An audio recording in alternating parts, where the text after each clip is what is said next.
Here's a quick tutorial on how to stay poor for the rest of your life. Let's start with how to never earn any money. Step 1. Never learn any skills. Skills are what make you stand out and what makes it seem like you can do things that others can't. People will pay you to use your skills, so make sure to not have any. If you're still in school, don't pay attention in your classes. Definitely don't go to college, and even better, don't finish high school. If your resume lists any of those things, it might look like you have skills. You don't want that. Step 2. Make yourself hard to work with. This is especially important if you've already made the mistake of picking up a lot of skills. As long as you're impossible to work with, you still make it extremely unlikely that you'll ever earn much money. Take a long time before responding to emails and always look for ways to do less work. Always do the bare minimum. Most importantly, be rude to others. Don't communicate and don't play well with other members of a team. Step 3. Think that the world owes you something. This mindset is extremely important. Don't look for new opportunities and don't ever try to improve. This is especially important when applying to jobs. Always turn in a bad resume and never prepare for your interviews. Even better, show up late and only focus on what you want from the company. And just as a general rule, never focus on what you can do for others. Stay self-centered and only focus on what you want others to do for you. Step 4. Never build a career.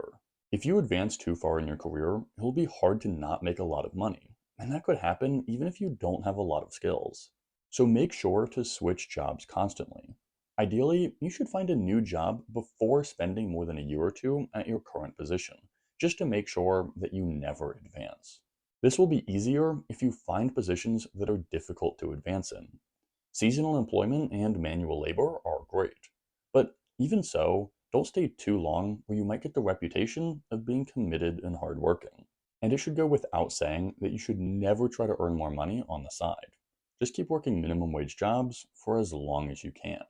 But if you're in the unfortunate position of earning a lot of money, there's still hope. Just make sure to not save any of it. There's a few things that will help you do this. Step 5. Don't keep track of your money. Whenever you make a purchase, don't bother writing it down. Don't even think about it. Even better, put it on a credit card that you don't even pay attention to, so that a purchase doesn't even remind you of how much money it costs. Make sure you never have alerts turned on about unexpected expenses, because this might remind you of how much money you're spending or serve as an alert about fraud. You won't want to pay attention to either of these. You'll also want to do step 6, which is to eat out all of the time. Depending on what you eat, a healthy meal at home might only cost a couple of dollars. So you'll want to routinely go out to eat at restaurants or at least buy expensive groceries. In my area, that can easily turn a $5 meal into a $50 meal. So this will make it a lot easier to spend a lot more money. But individual purchases take some effort. So step 7 is to subscribe to things that you don't need. I think that this is one of the most effective ways to spend your money. They'll bill you every single month as long as you don't cancel your membership, so spending money is the default rather than a choice. And since most subscriptions are digital products, you can sign up for a lot of them even if you don't use them, and you never have to think about it. Of course, the more expensive of a subscription you have, the better. Sign up for a super expensive phone plan with unlimited data instead of a cheaper option. Sign up for all of the streaming services even if you don't watch TV. And make sure you have cable so that you could watch every event or sport instead of a lower cost solution. Step 8. Buy as much as you can afford. This should go without saying, but you should buy as much as you can afford. The nicest car, the biggest apartment, and as many clothes as your closet will fit. Shop at luxury stores for name brand items and never buy anything used from Craigslist. Whatever it is, spend as much of your money as possible. In fact, you can do even better. Step 9. Buy more than you can afford. The wonders of the modern economy actually allow you to buy more than you can afford. Credit cards are the simplest form of this, where you can buy things before you have to pay for them. Make sure to max out your credit card and make the minimum payment. The 20% interest that credit card debt can cost makes it much easier to get rid of your money. But you can go bigger. Always buy a new car and make the smallest payment you can on it rather than buying it in cash. A house is even better though because they can cost so much money. Buy the biggest one you can with the smallest down payment. Or if you can't buy a house, make sure to find an ultra luxury apartment. If you can, find one that has more bedrooms than you need, but definitely don't live with roommates that might pay some of the rent themselves. Step 10. Don't have an emergency reserve. A lot of people will tell you to have an emergency reserve, which you can use whenever there's an unexpected expense. But if you want to get rid of your money, definitely don't do this. Whenever something unexpected happens, whether that's medical bills, car repairs, or being out of a job, just pay for it in debt. Again, credit cards are a great option. Payday loans might be an even better option, but you'll have to do the math to see which is better for you. And just generally, you need to do step 11. Don't plan for the future. You'll want to avoid any of your money accumulating, so setting financial goals to make purchases or investments will really work against you. Most importantly, don't ever think about retirement. Once you have enough money, you'd have enough money to live off of even if you weren't working. That's a really bad place to be if you're trying to stay poor for the rest of your life.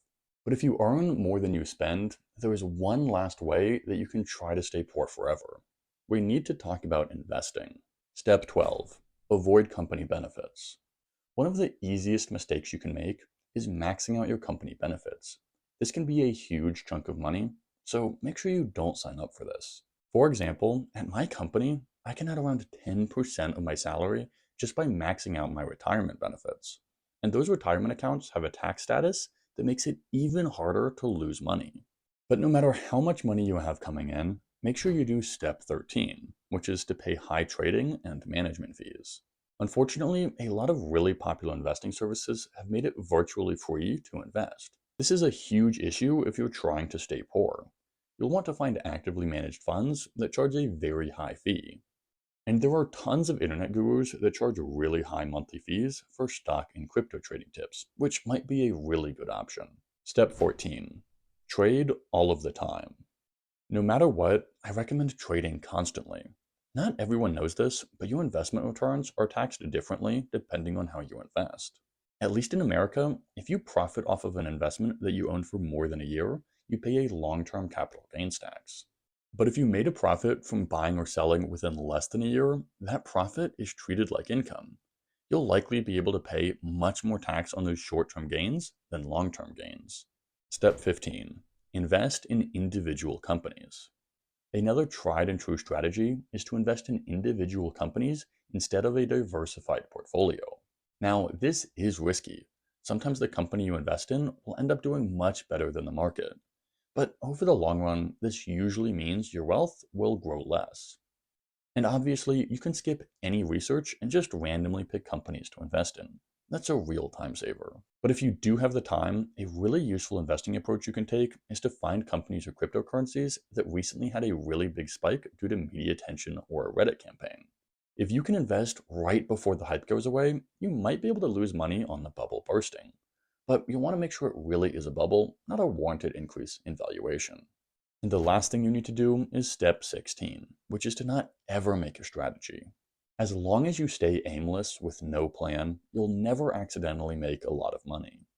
So never commit to one investing approach and take your money out of the market all of the time. It might be even better to never even invest in the first place, but no plan is foolproof.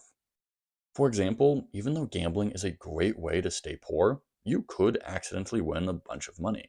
But I'm extremely confident that if you follow these 16 steps, you'll be much more likely to stay poor for the rest of your life. And as a bonus step, definitely don't subscribe to this YouTube channel, because then you might get alerts about future videos that talk about building wealth. And even liking this video might end up in more of my videos being suggested, so don't do that either. And again, make sure to not use any of the affiliate links in the description, because all of my partners are designed to help you make more money, spend less money, or invest more wisely. All things that will grow your wealth. In fact, you shouldn't even watch this video next, because in that video, I describe how you could become a multimillionaire, even if you don't earn that high of an income. So don't check that video out next, and I won't see you next time.